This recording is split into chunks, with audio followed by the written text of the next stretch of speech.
Right, I'm here with Alex Corkin, and my first idea of how to pronounce his surname was actually correct for top, and it's Hamilton East, isn't it? Correct. That's why I'm interviewing you, because it's Hamilton East. I interviewed Naomi the other day because I know her, and that. Then she told me that you were standing in Hamilton East, because I was sort of going to ask her eventually. Yeah. Okay, that's cool. We got to grab that, because I live in Hamilton East. So awesome. it's the case if I've got to grab the Hamilton East ones as much as I can. Yeah. Since it's like starting this all over again now that everyone's new. Yeah. Whereas in the past I sort of got used to ringing different MPs' cell phones and going, "Can I do an interview with you?" Are you still here, or are you somewhere else now? I know you're on the list. Yeah, it's like, are you running this year? Yeah. And often I knew they weren't going to run long before they'd actually officially said they weren't. Yeah. Just because of conversations. Yeah, you give them a call. That's it. Yeah. But you're running for top in Hamilton East, and I talked about a lot of stuff like crime and economy with Naomi. Yeah. And we did do a short piece on relating to cycling and alternative transport, mostly to do with the cycling and things like that. So I thought what I might do is start off, bring up anything later on if you want, but I thought I'd start off by talking about the cycling infrastructure and not just cycling. I always go on about just cycling, alternative modes of transport. Alternative modes of transport with a emphasis on cycling, because that's how I get around. Yeah, sure. But I do include like buses and things like that, because I do occasionally use them. Yeah. It's like people think I'm against cars, and I'm not. I do use I'm Uber. against traffic. I love cars, but I'm against traffic, right? Like, I don't want to sit in traffic because there's too many cars on the road. I get quite annoyed when I'm sitting as a passenger in someone's car and we end up in a traffic jam, and it's like, and I look up and I go, I'd be I'd be all the way to where we're going if I was on my bike. Yeah. And a lot of people don't realise that. Yeah. If the option is made easy for people to choose, and that's the key thing, choose to cycle, or bus it or whatever, or even go by train, say to Auckland, that just leaves more space on the road for those that want to or have to use it. Because there's some people that have to use a car, and I'm not just counting businesses like couriers and taxis and Ubers and all that. Yeah. I'm talking about people who, for one reason or another, maybe do with disabilities or carting a whole lot of gear somewhere, or traipsing a family around the countryside, have got to go by car. Yeah. Right? So they don't have any choice. But at the moment, we're getting better, especially I've been here since 1987, and things have got better over time. Yeah. I'm not sure about other parts of New Zealand, but it's been a struggle for a lot of councils to find it in their budget and try and get funding out of central government for certain projects. And I was talking to someone a while back about the hassle of doing that, right? And how it must get a little bit hard to keep up the momentum to keep going. And I think it's the cycling people that have kept the pressure on council, so that some poor buggers got some sort of motivation to keep going to central government for some sort of funding for one thing or another. But it's making it available so that people can make that choice if they want to and feel safe. I have to remember that I've been cycling for 50 years, never driven a car, never had a licence, never sat a licence for a licence. So I'm comfortable on the road, mixing it with the traffic. I do get annoyed with some drivers from time to time, but I'm quite comfortable. But I recognise that there are a lot more people now. See, I was also brought up as a kid riding a bike to school. Right? That's probably where it stems from. But there are a lot more people nowadays who are wanting to get back into cycling, especially since e-bikes surfaced. There's a lot more older people thinking, I can ride a bike now, and if my legs get a bit tired, I can pump the assistance up, that sort of thing. There is a little bit more focus on kids starting to get back to riding, but parents' biggest problem is we've got increased traffic flow now, and we've got bigger vehicles. So their concern is safety, and it's understandable. You want to know that when your kid kid leaves for school in the morning, he's going to get home in the evening or afternoon. Yeah. So, what's the guts of TOP's approach to alternative transport, especially cycling, but alternative transport and making that work? Because, some areas are going to be hard to retrofit, but any new developments now shouldn't be that tricky to incorporate it in and that sort of thing. So, it's a great question. The first thing that I have to admit is that we don't have specific policy that addresses cycling or that addresses, the specifics around getting people out of cars. What we do have are a set of really compatible values. In that, the top party values, we really value the efficient application of money to solve problems and solving for the root causes of problems. We really value decentralisation. We really value a few other bits and pieces, but I think those are the two ones I'd pull out to address in terms of cycling. I think that this general problem of we have lots of cars on the roads, we have this general sort of immersed culture of I'm going to get in my car, I'm going to build more roads kind of thing. Like all of these things are natural systemic things that have evolved over time. And they require more than just saying I'm going to put a cycleway down Victoria Street to fix, right? We need much more than that. We need to think about the structural incentives and the motivations for people who manage and build and deploy alternative forms of transport. And incentives and motivations for the people who currently use a car but could use alternative forms of transport. So looking at that, I kind of visualize it as how do we get people onto bikes and how do we get people off cars. And much like you said before, there's always going to be a core group of people who need to take a private vehicle for something. We don't want to punish those people. Right? No. We don't want to punish anyone. What we want to do neither do I, because I do use Uber from time to time. Of course, right? We want to see a world where the easier thing to do is the better thing to do. And if you apply that to cycling, if you apply that to public transport, that means I want to guarantee that when the bus schedule says it's going to be there at that time, it's there at that time. I want it to be frequent enough. As you say with cycling, I want it to be safe enough. I want to make sure that we're investing in the infrastructure to provide those things. So addressing cycling specifically, I can give you two examples in Hamilton and in Auckland. I used to live in Auckland before I lived in Hamilton. Oh, poor you. I don't regret moving down at all. Oops, I'd belittled Auckland. But look, no, so I was living out in West Auckland. And it was a nightmare to get anywhere on the bike. There were no cycle lanes, there were no painted lanes, there was no separated cycle traffic from car. There's nothing like that when I left in West Auckland. I don't know if there is now. There might be. But then I came to Hamilton and I didn't have a bike. I hadn't had a bike since I was a kid cycling to school, like you said before. You've given up on it. I'm going to die. I'm going to die. And I came here and I thought, so I was working out at LIC at the time, out on Ruakura. And I thought, gee, look, so I was in Rototuna at the time, and I thought, down Wairiri Drive, down Resolution, ride, I mean. It was beautiful. Because I was off the road 90% of the time. I was with other cyclists. When I had to go on the road, it was clearly marked, clearly labelled, and there was a separate alternative from being on the road with traffic. And it was safe, and it was fast, and the infrastructure was there. It was well maintained. And the same thing, even coming here, I rode my bike down here. Didn't feel the need to wear a helmet. Right? I gave you a bit. I don't think you realised who I was. No, I didn't know at the time. I was like, he seemed to recognise me. But anyway, so I didn't bother with the helmet because I feel safe enough. And it's an e-bike. I'm quite happy doing 15, 20 k's an hour down the street because all the way down River Road, there's access for bikes. So I I come out of my house and I'm on sort of intersection of Clarkin and River. There's a bike lane. It's a shared bike pathway over the Fairfield Bridge. And then I'm either on, the cycle lane on the left-hand side of the road on, I think it's the end of Victoria Street, down through here. It's great. But we need, as you say, we need more. We need to not have to rely on bolshy cyclists to get cycling infrastructure. Because every person that we get on a bike is a person that doesn't need to take the car. It makes car trips faster for the people that do need to drive. It means we have to spend less on maintenance on the roads.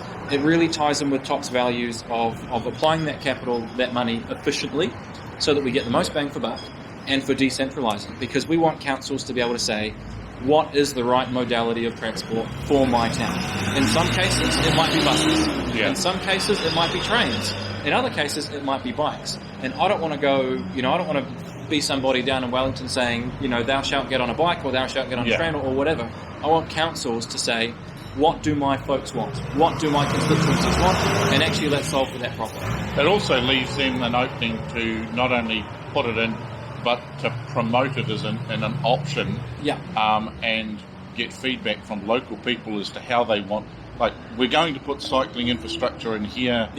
How can we make this work? What do you need? They can own that, right? They can own and that's what I'm saying about those incentives, right? Yeah. As a centralised government, I want to incentivise councils to make the best choices for them, and maybe that looks like setting a target of, I want you to get 10% of people out of their cars and onto another form of transport by some date, right? You give them a goal like that, and they can say, all right, well, for that timeline, actually the best thing that we can do is put trams down Dominion Road. Or, okay, by this timeline, actually we can dig a tunnel. Or by this timeline, you know what, we're going to pour some concrete and we're going to get a bike lane up and separate that off and we'll call that done, right? Yeah. And that means that we're not reliant on these, overworked, under-resourced, council workers who are doing the best they can, but they don't have the right tools. Yeah. They don't have the right systems in place to actually have a good result for those alternative forms of transport. And as you say, it ties in with how do we talk to the people who live in our towns about what they want? Yeah. How do we make sure that we've done cycling to a high degree of quality the right way? Because I belong to a number of cycling groups, and they range from relatively passive, just inform and help the council through to quite militant, right? As in, we will tell businesses that don't have suitable parking outside for bikes, I won't be coming here anymore, I'm not going to shop there because, and that's why. And write letters and and we shouldn't need that level just to get the main infrastructure. No, I totally agree. But I do notice the council here, I don't know whether it's actually in their consent process or whatever for new developments, but I know all the new developments that have gone up in the last little while have done well at allowing for cycling. And when I say done well, it's a combination of separated and painted, but they're veering towards the separated and saying, okay, instead of a road only allowing this much, so many cars and then a little skinny cycle line, they've gone, we have to allow this much for the roading, so that means you've got... Because the problem with old infrastructure or old roads is the fact that you've got house, property, footpath, road, and you haven't got much room to play. There's not a lot of room, But with new developments, if you say, well, we're going to allow more space, even if we don't use it right now, or the cycling infrastructure is going to go in after the development's up and running, we've allowed for that space. So there's this big wide piece that we can put a really wide footpath. They've done that down Wairiri Drive and a few other places. Pieces like the rail trail, for instance. And those sorts of ones that a lot of cyclists I know use places like that as highways. It's great. And I think that's one of the advantages, one of the things that the cycling groups have done really well over the past few years. They've made it a front of mind topic. It's not something that you can forget about. You know that if you don't think about it, you're going to hear, right? That's a very polite way of saying badgering the crap out of the council. Well, and look, if that's what they needed to do, that's what, I think they've gotten the result. And some people will say actually they did the right thing, and some people will say they went too far, and others will say they didn't go far enough. But ultimately, they've got to that point where now people think about it. And I think if we can keep that moving, that's an awesome thing. But again, let's not rely on those individuals to be bullshit, right? Let's actually empower local councils and let's empower those people to make the right choices. And that comes back to your whole piece about the root cause of a problem. For instance, the crime issue. What's the root cause of that? It's predominantly cost of living, low wages. It's deprivation of all kinds. In the case of people on benefits, low benefits, effectively low income. Because we notice you don't see many kids from well-off families doing ram raids. I can count on 0 fingers the number of Porsches that have been involved in ram raids. Right? So when it comes back to traffic jams, and then even if you look at why aren't there many people cycling, what is the root cause of that? And the predominant thing is access or safe. Being able to be safe on the road. I've had a lot of people who say to me, I wish I could do what you do. And I go, huh? What? and I go, what do you mean, wish you could do what I do? Oh, ride a bike around, blah, blah, blah. So you can ride a bike, just buy a bike, get on it and just ride get it. on it and go, right? Right. And they go, oh, no, I don't feel safe on the road because I don't like mixing in with the traffic. Yeah. And I've found they fall into 3 distinct grades of people. Those like me that have been riding all their life and are quite comfortable with it. Comfortable / obnoxious at times. And we're quite happy to ride in amongst the traffic. Yeah. And we will, while we are cautious and careful, we will demand our space. Stand your ground, right? Yeah. Yeah. Right. And we ride in specific ways, like going wide on a left, especially left-hand corner, so no car can try and corner at the same time as you. So it says you've got to stay behind me till I'm around the corner. Those sorts of things. Yeah. Then you've got the people that are comfortable, not comfortable, that they're comfortable in the painted cycle lanes. Yeah. Right. And they'll ride those quite comfortably. Yeah.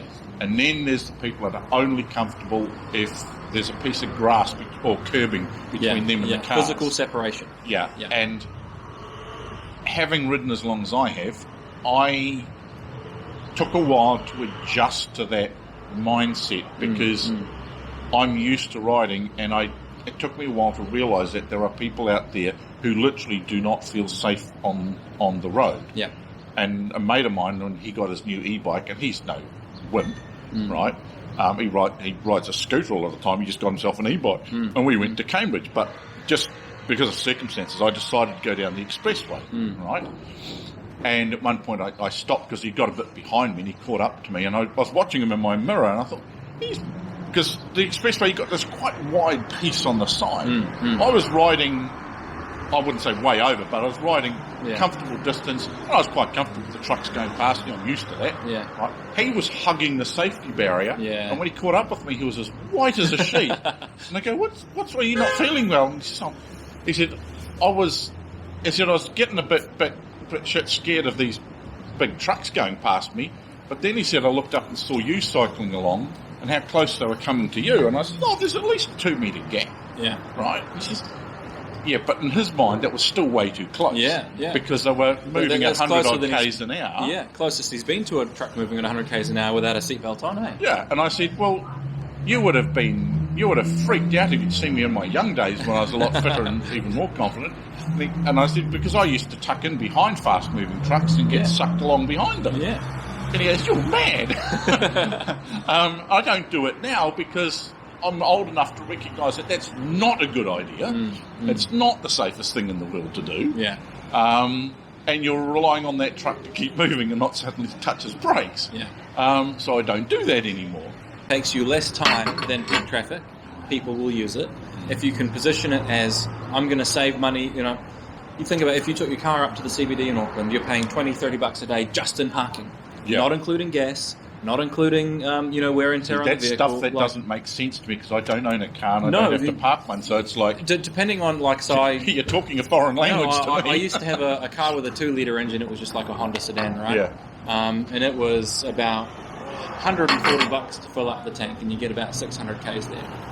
Okay. So yeah, cool. Like you've got the range, but to get there and back to Auckland, you're talking maybe $30-$40 in gas. Yeah. So you're if you want that service to really sing, you need to drop the time down by a little bit. You need to drop the price, as you say. Use a loss leader. They reliability. Tahui ran too many red lights and got kicked out of the Auckland metro system. I didn't travel. I stayed home, right? I stayed and I worked from home because I need to get to the CBD. I actually take my bike on board with me and cycle the rest of the way, right? That's cool. Like if you're going to do stuff like that, that's going to put a major crimp in demand because you can't trust them to be there. At the same time, the half-price public transport came off the boil. Ever since I've gotten back on, since they've been allowed back into the CBD, it's been empty. Okay. Right? I think it's really it's a shame because it's a fantastic service, but they've really been hurt by that little delay. But if you can... Yeah, it doesn't take much to put people off when they start to... is this going to be reliable? If you rely on it for everyday travel, right, like it's a big deal when stuff like that happens. But it's a fantastic service and we need to support it more. We need to do what we can to get the travel time down. We need to do what we can to, let's fund them for a 6-month free usage period. Right? Like, I don't know what that looked like. And as you say, people get hooked. They realize, hey, this is a great service. I can finish my day at work, or I can finish my day photographing things. I can get on the train and have a beer and read a book for an hour and a half, 2 hours. Or even in some cases do some work on the train. Yeah, versus being stuck in traffic and being stressed about parking and stressed about, am I going to get there on time? I've done a few street photography events up in Auckland that a guy from Hamilton has run at different times. And even he catches the bus up because he can't be bothered driving around. Yeah. So we come out of the bus depot, around Sky Tower to a cafe, and everyone meets up there, and then we go off and do things, and then the reverse of that. And the number of times I've been sitting on the bus, checking through photographs, and basically marking ones that I want to edit later. So that when I come back and put the card in the computer, bang, they load in, I know which ones I'm looking. I'm not actually sorting at that stage. Yeah, you've already done a whole bunch of your work. And I've known a few it's not dead time. Yeah, I've known a few other people who've used the Tahuia, gone up, and have been taking their laptop and have been on their laptop on the way back. I now have a tablet, which I hadn't had for ages, and when I did a trip to Wellington just before COVID, I had travelled to Wellington, but I got the tablet down in Wellington, right, and ended up watching movies on the way back. Partly I got it because I couldn't be bothered setting up my Netflix with the hotel I was staying at, and all that sort of carry on. So I got the tablet set up on the tablet, connected to Wi-Fi, bang. And how good was the Overlander, right? Like, I miss that train. I miss it. Like, we used to catch it down to Aokuni in the winter to spend a weekend or whatever down there. Back when you had the Overlander and the Northerner, one ran at night, one ran during the day. I was living for a while I was living in Tekawiti where I was brought up, and coming to Hamilton frequently to party with a few friends over the weekend. Right, and again I would come back on the Sunday afternoon Sunday afternoon on the bus back, the train back to Tekawiti. But when I shifted to Wellington, I used to do trips up on the train to Tekawiti when my parents were still living. Right, and because of the way my job worked, I could actually catch it up after work, arrive in Tekawiti early morning, go and have breakfast at Mum and Dad's, because I can sleep, because I've never driven, I can sleep on a moving vehicle quite comfortably. Right? And in the reverse, instead of going back early Sunday, I go back Sunday night and arrive back, because I'd before I left Mum and Dad's, I'd have a shower and get all ready, and then I'd catch the train down, take my little bag to work, and I'd go straight to work, have breakfast at a caravan that was always parked outside the railway station, and go to work direct from the railway station on the Monday morning. I'm continually surprised by how much my quality of life improves when I'm not in the car. So I'm always looking for that. And what would it look like if we could create the systems and incentives and motivations at a central government level that we could say to local government, here's what we'd love for you to do. Create that same feeling of joy.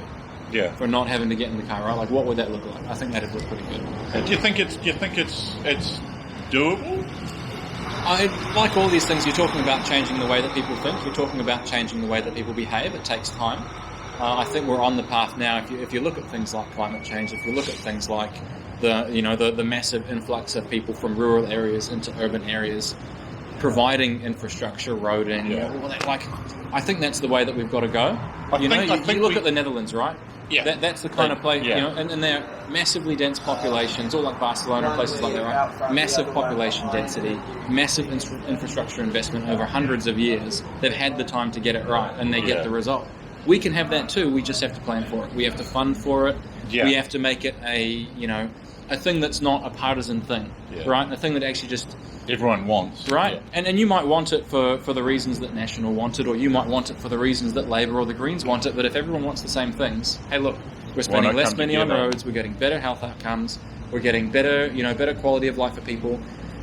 You're spending less money on roads and more money on other things that you want to be spending money on, right? Like I don't see that there's any reason why any government wouldn't want to incentivise this. Apart from we've got some interest in roads, or we've got some financial interest in roading companies, or we've got some, this picture of, I want to remember myself in 40 years by the fact that I built this road. Yeah. Right? Like, we've got to find a way moving Just look at Wellington, for an example. I can only use Wellington as an example. Auckland's probably similar, but I can use Wellington because I live down there. Yeah. While it has its traffic issues, they're nowhere as bad as they could have been. Yeah. And when I was travelling, because I used to live in central Wellington, but work had me go out to satellite units out in different suburbs like Johnsonville, Upper and Lower Hutt, that sort of thing, right? And I used to use the train, right? And it was quite a novelty for me to see business people with briefcases and so forth on the train. Yeah. People who, making assumptions here, but clearly could afford a BMW to drive, right? And they're travelling on a train. Yeah. Right? Because it's faster, because the perfect... it's more relaxing. Yeah. Because you've got a stressful day in the office. Why not start and end it with a sit on the train and just chill out? Yeah, and you look at like the perfect example of that, right? You look at Japan. You look at Tokyo City, how massive the trains are there, how massive walking is. Everything that they need is within that area, so they don't need to get into a car. It's a luxury. And you look at somewhere like Tauranga, where they've got a vast fraction of the population there, already got massive transport issues. Yeah. Right? Because the councils there haven't been able to deal with the level of roading infrastructure that they need. They've favoured roading, and yet because of the geography of Tauranga, there's lots of split out communities that need to sort of cross germinate, and the only option they've got is roads, and so they all get on roads, and there's massive traffic issues, right? So we can plan for this. We can fix this problem before it's a massive problem, whether you're a mature city, whether you're a growing city. It just takes a group of people to come together and say, this is more important than what colour you like. It also means that people don't need to live... While having your work and all the other facilities near you, like the 20-minute city concept, is really good. But it does mean that if you have to work in a central office... You have choices. Or with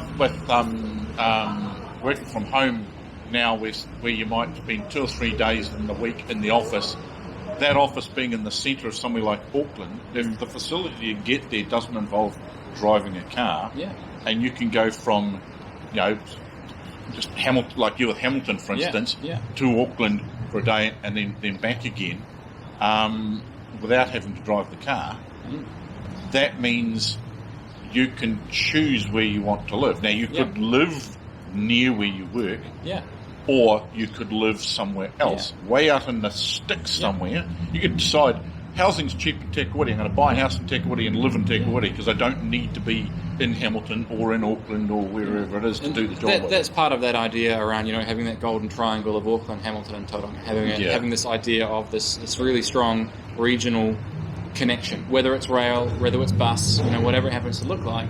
But that, you can live where you want, you can get the quality of life, but if you have to drive, it's going to be okay, because 90% of other people are living where they want and they don't have to get in the car, right? So it's benefits both ways. A friend of mine in Wellington, when I was down there, he had just recently, because I spent a night at their place, he had just recently sold their car, right? Because both him and the wife and the kids use public transport or bikes all the time, right? On the rare occasions when weather or some other circumstance means they don't, it's cheaper to use Uber than it is to actually own and house a car. It also meant that when they shifted, he looked for a house that didn't have garaging facilities, right, which made it cheaper. And the only time that he ever needs to use a car is during some of their holidays, when they actually leave Wellington and come right up as part of the island. They go to beach places and stuff like that. And he just leases a car for a couple of weeks. And he sat down and worked it out, and he worked out it saved him a huge amount in just money. Right? It's like when I was moaning to a friend of mine about I had to spend a bit of money on my bike because I had to effectively change the transmission, I had to change the rear gear cluster, Yeah. the brake discs, the chain. So effectively, that's complete refurbish of the motor. Yeah. If it was a car. Yeah. And I said it cost me, I can't remember what it was, $400 or $500 bucks, or something like that. And he goes, to do that in the car has got 3 figures attached to it at least, probably 4. Yeah. Right? And then I said to him, and I said it's quite expensive to run an e-bike. It can cost up to $30 a year charging the battery. And he goes, shut up. I spend more than that just to top up my tank once. Yeah. You know? Yeah. And so, and it's not just a cost thing. It's I get a lot of pleasure out of riding. I know a few other people have moved to cycling a lot more, mostly in summer, admittedly. And they find it's quite relaxing. Not just for going to work, or to and from work, but going out for a ride, going to visit people, that sort of thing. But I notice also, you guys, your party tends to be more evidence-based than a lot of other parties. Mm-hmm. So you look at the evidence around what may or may not work, etc., and whether it's feasible, and so I get the feeling that you're looking at the fact that there are people out there who want to do these things. They just need. They're in that bit between being able to use it now and not being able to use it purely because it's not available. Now, I imagine that's the kind of discussion I would imagine us having around the policy, right? It'll be, okay, well, what do we think the benefit is? What do we think we need to put into the system or change to unlock that benefit, whether it's funding or a system change or whatever else? And do we think that the opportunity cost, the dollar cost, the time cost, whatever that happens to be, do we think that that's worth it? Do we think that stacks up, right? And if it does, it doesn't matter what the idea is. We're going to consider that quite strongly because again, the whole shtick that we have is it's not about where the idea came from. It's about whether or not the thing's going to work. Have you got the data to show us that it's going to work? Have you got the people that you need on side? Have you had the conversations? It's less about this thing aligns with my ideological preference, or this thing aligns with the way that I've always thought about it, and that's what I've always wanted to do. So I'm going to go and do it. It's like, well, if it doesn't work, we do something else, because it's about solving the problem, not about the way that we solve the problem. And then you've got are people going to use it, or do people want to use it? And then are there people that want to use it if it's there? And then all of that comes down into quantifying that opportunity. So you've got this existing store of people who already do the thing. What does it cost to make that number bigger? You've got this existing store of people who could do the thing if some change were made. What is the cost of that change? And if we make that change and pay for it, how many people do we think we're going to drag from that first group to that group of people who now do it, right? Like looking at all of the systemic ways that those things tie together. It's actually a similar approach to, like, for instance, just using cars as an example. Car companies have done. Like, why do we have four-wheel drives? Because people wanted them. And there was a way to use it. Why do we have camper vans? Why would a car company even make a camper van? It's because there were people out there who wanted to use that automobile, and so it was. They go, oh, okay. Over time, they made it, then developed it, and rehashed it, and made it better and better and better. Until you now got the vehicles. Why do we have utes? Well, just vans, full stop. The predominance of vans are used by people who work, plumbers, electricians, that sort of thing. Sorry. And those came about because how many people doing those jobs were loading stuff into the boot of a car or something like that? And hang on, these people could do with a van. You know, yes, they may have started off as sort of used by people going camping a lot. We used to use a VW van when I was a kid. We used to go camping a lot. And then if you look at the development of certain vehicles, as people more and more use them to run their plumbing business or electrician business, you notice the designers of the vehicles started to make them better suited for those jobs. You look at what couriers use at the moment. Those are quite different than your standard little VW van. I think that's the really interesting for me about the Opportunities Party, is that if you are a person who believes in free markets and in supply and demand, then look, it's clear to me that we are responding to a demand. Yeah. Right? And that if the demand changes, then we need to change to supply that demand, right? Yeah. If you are a person who believes, as I do, deeply in equity and fairness and justice of all kinds, climate, racial, all that, then we believe in that too, right? And so this isn't a case of, where we might be one party or the other who says we will or we won't work with these people because we do or do not believe in the fundamental assumptions of those parties. Yeah. Actually, we just believe in what works and in what can be quantified as working. And if that means that we have a free market solution over here, great. If that means we have a solution over here that focuses on that equity piece, great. If we have a solution over here that we think is going to work but actually doesn't, we'll do something else, right? Okay. And we're all about solving for the root cause of the problem rather than saying, here's how this problem does or does not ideologically align to, my kind of point of view.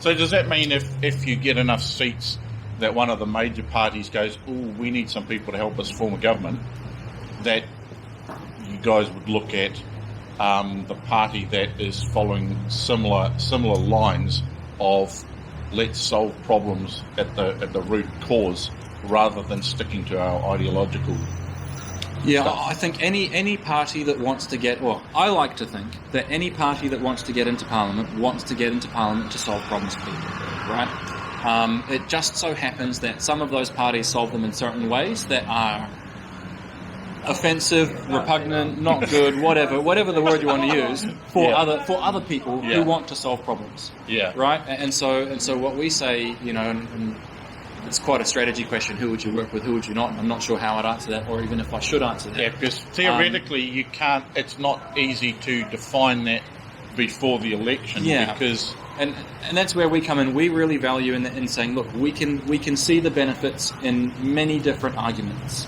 We can see the benefits in many different approaches, and we take it back to the top party values. We will uphold te tiri tiri. Yeah. We will strongly value the efficient use of capital to solve problems. Okay. We really strongly value that decentralization and pushing authority and influence and money and all of those things down to the people who are closest to those problems so that they can solve it in the best way for them. We care about fairness. We care about equality. We care about justice, all of these things. And so what that gives you is a very flexible base to say, we could quite happily work with this group. We could quite happily work with that group, because so long as we're solving for that root cause, that's okay. And if the solution that we come up with doesn't work, or we don't think it'll work, or we can't, or whatever that happens to be, we need to adjust our approach to a place where we can really clearly articulate why this thing will be successful, why this effort is worth going through, why this thing is the right thing to do and the right way of doing it.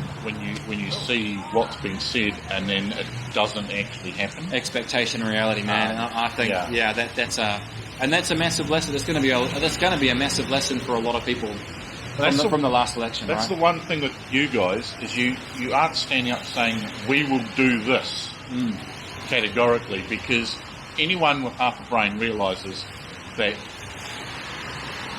very few parties, but definitely any smaller party, I mean smaller than National smaller than Labour, two big guys, right, cannot categorically state they will accomplish certain things. They can say they'll do their best, or they'll work with others to go in that direction. Yeah. But you can't categorically say we will get this done in the next 2 years. That's because you're dependent on that big partner, and that's why we do have policy, and I haven't really talked about a lot of our policy. Like we've got a load of policy around property prices, around productivity, around industry, health, all that stuff. That's all on the website, right? But as you say, it can be really hard to say with certainty, I'm going to do this and I can make that promise. And that's why I think one of the things that I really value about the Opportunities Party is that we are values-led. Right? Yeah. We're not policy-led, we're values-led. And if the values don't match up with the policy, we change the policy. Right? Yeah. We change the implementation. And I think that's really important. And you're realistic enough to know that you're not going to get anywhere by fooling people into thinking you will do specific things when you honestly know. You play that game once or twice and it catches up with you, right? There's only so many times you get to play that card before people say, oh, piss off into the sun. Yeah. Just look at Labor's claims of building X number of houses, and they got people have attacked them for They got not whacked. accomplishing that figure. Well, the thing is, they couldn't guarantee it anyway. It's like they did their best to come close to that. Yeah. But there's no way they could guarantee to accomplish that. And it's a bad because there's sales lot of job, factors. right? Because they set this really ambitious target and got people's hopes up, didn't meet the target and disappointed people. But they also built a hell of a lot of houses. Yeah. Right? Whether directly or whether indirectly through market partners or however else. But they actually built an enormous amount of houses compared to what we were doing before. Yeah. But it's still viewed as a failure because they didn't live up to the promise. Yeah. Much better to say, here's the values, here's the intent, here's the direction of travel, right? Here's the vision. Yeah. And we're going to check in regularly and evaluate whether or not this thing is working. Right? Yeah. And change it if it's not. Yeah. And the same thing goes for the other things like crime and things like this. Yeah, absolutely. You cannot categorically state that you're going to fix it. You can just look at what you would like to do to start solving the problem. Yep. Here are the values, right? Yeah. Here's the direction. And like I said, it's and all of these pernicious problems are pernicious problems because they're really hard and there's no one solution. Yeah. So you can't say, I'm going to do this one thing unless you can, with certainty, map back to every possible way to get there and guarantee that you're going to pick the right one. Because there's going to be 5 ways that are much of a muchness. Because most of these problems have a root cause that we all focus on what's happening now. Yeah. Be it traffic jams or crime or whatever. Yeah. But the solution is what causes those to happen. Yep. That's what we've got to focus on. And crime often comes back to things like poverty. That's right. What people are brought up to accept. Deprivation, opportunity, environment, right? Yeah. And all of these problems take a long time to fix. Yeah, and if you're brought up in an environment where criminal activity is accepted and not shunned, then it's going to be very easy for you to resort to that, especially coupled with both opportunity and things like deprivation. Yeah. If you're living a life of hardship and no one in your family has a problem with stealing. If you don't know what good looks like, how can you do good? Right? I remember a friend and I, the only reason we didn't bunk off school was because he was the youngest of his family and that sort of thing. He was the one that was expected to get somewhere in life because the rest of his family didn't do too well. Yeah. And he had a lot of pressure on him to succeed. Yeah. He ended up going to university and so forth like this. But he had a lot of pressure to succeed and a lot of expectations to succeed. And he was always, in the back of his mind was the fact that his brothers and sisters would have a big problem with him bunking off school. Even though they used to do it, he wasn't allowed to do it. Yeah, that idea that you're supposed to be better than us, right? You're supposed to be the, So we did it once, and we were petrified any one of his big sisters would catch us. And it would have been easier to be at school on that last day. Yeah. But we decided to bunk off on that very last day of school. Yeah. And it was more stressful not being at school than it would have been at school. Yeah. Because of that one thing. Yeah. But a lot of that comes down to, I know various parties have talked about generational crime and stuff. Because it's been going on so long, it's far easier to accept certain things because it's always been accepted. It's become normalised. Yeah. Same with things like violence. If violence is accepted, then those that come after you will accept it as well. That's right. It's turning it around so that, and again, it comes down to opportunities. Giving people an opportunity to change. And people say, you can just change if you like. Not if you're living in certain environments. Changing certain aspects is very difficult if you live in certain environments amongst certain people who you're trying to change away from. It's very, very hard. Most people I've known that have made a big change in their habits and behaviours and views on life. Because the environment's changed. Yeah, often they have moved away. Their change has occurred when they moved. And they've hung out with people who were polar opposites to how they were brought up. And so they've changed. that's again coming back to the root cause, and so you can't. While people need, in the case of crime, people need to be punished for what they do. We also need to look back beyond that and go, can we fix that? And what is causing it? Like your guys, what is it? The guaranteed income or whatever. The UBI. Yeah. Look, I could talk your ear off about crime and justice and UBI. Unfortunately, I've got a meeting that I've got to get to for work, so I've got to start skedaddling in the pouring rain. In the pouring rain. That potentially could go a long way to alleviating a lot of things and making life a little bit simpler for people to make the better choices rather than the not so good choices. Yeah, I agree. Yeah. Oh, thanks very much. Wonderful talking to you. You too. Enjoy. Oh, the rain's just stopped. Yeah, we've got to try and time it. You've got to try and get